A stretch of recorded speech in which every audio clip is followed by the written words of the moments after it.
The Armament Sanctum hummed with restrained power as I stood at its center, suspended between gravity anchors.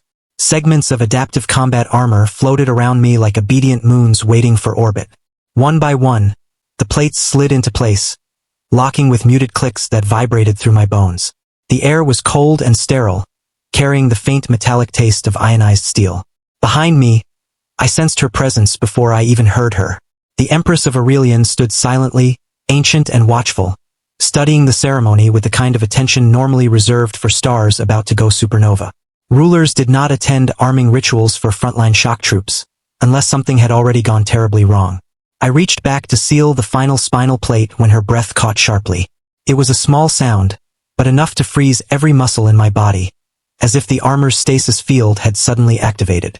"Stop," she said. Her voice wasn't commanding. It was shaken. Slowly, I turned my head and saw her reflection in the polished alloy hovering inches from my skin. Her eyes were wide and unguarded as she stared at my exposed back.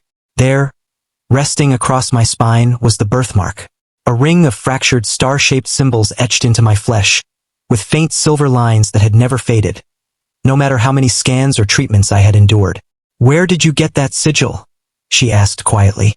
I answered the way I always had, with a shrug and the same unsatisfying truth. "I was born with it, Majesty. Doctors said it was harmless." But the Empress stepped closer, forgetting rank and ceremony. Her voice dropped to a whisper I had only ever heard in old cadet bedtime legends.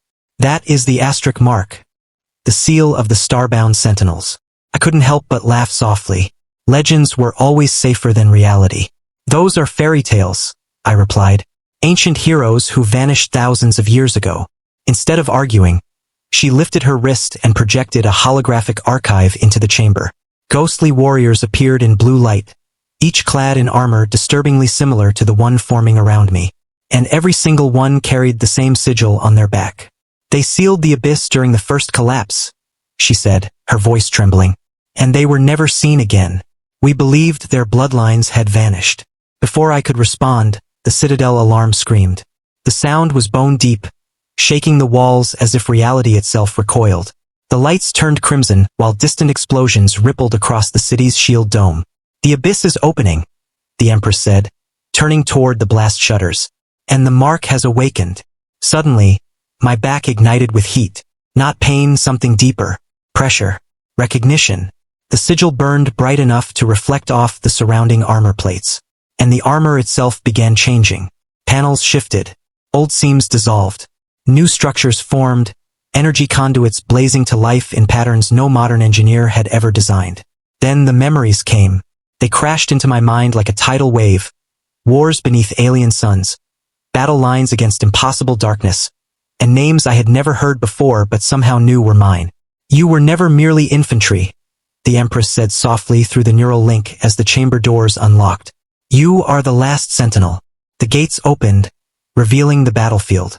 Capital ships burned across the sky, their wreckage trailing fire through the clouds. Below, shadows poured upward from ruptures in the atmosphere like living ink. My armor pulsed with my heartbeat, less like a suit and more like a second skin. "Trust the mark," the Empress whispered. Abyssal constructs surged toward me, sleek, lethal machines of darkness. My body moved before conscious thought. I raised my hands and raw light exploded outward, vaporizing the first wave of drones. I stared at my palms in disbelief. "You're remembering," the Empress said. "The Sentinels were never soldiers. They were fail-safes." Then the ground split open. Something colossal clawed its way through. A towering mass of void matter that bent gravity and crushed hope with its presence. Fear surged through me, but something older rose with it. The mark blazed as visions sharpened. Sentinels standing shoulder to shoulder, choosing sacrifice over power, hiding their legacy in blood rather than crowns. I charged. The creature's strike slammed into a shield my armor formed instinctively. Energy flowed around me like liquid glass as I focused the mark's will into a single thought. Light erupted. It tore through the darkness as the void screamed. The breach collapsed inward, devouring the monster that had crawled from it. Then silence. Smoke drifted across the battlefield. The sky slowly cleared. I stood alone among the wreckage, lungs burning. "It's over," the Empress whispered in awe. "The cycle is complete." But I shook my head, watching the sigil's glow slowly fade. No, I said quietly. It's only paused. I could still feel the abyss, wounded but alive, retreating rather than dying. Later, when I returned to the Hall of Constellations, the Empress did not sit upon her throne. Instead, she walked down the steps to meet me as an equal. The galaxy owes you its survival, she said. Name your reward. I thought about the memories echoing in my mind, the Sentinels erased from history by choice. I don't want power, I replied. Or titles. She studied me carefully. Then what do you want? The truth, I said.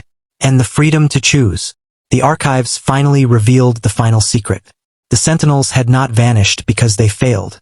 They disappeared because they feared winning too completely, feared becoming rulers instead of guardians. You were never meant to lead, the Empress said softly. Only to watch.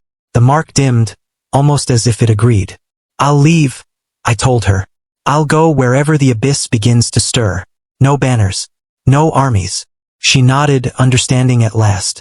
Then the legend ends, she said quietly. And the Sentinel lives. Later, as my ship slipped silently into the stars, the sigil faded from my skin. No longer a symbol meant for monuments. But it was still inside me. Not destiny. Duty. Because the galaxy would never know my name. And that was exactly how it had to be. Please follow my channel for more videos. One click from you can change my life.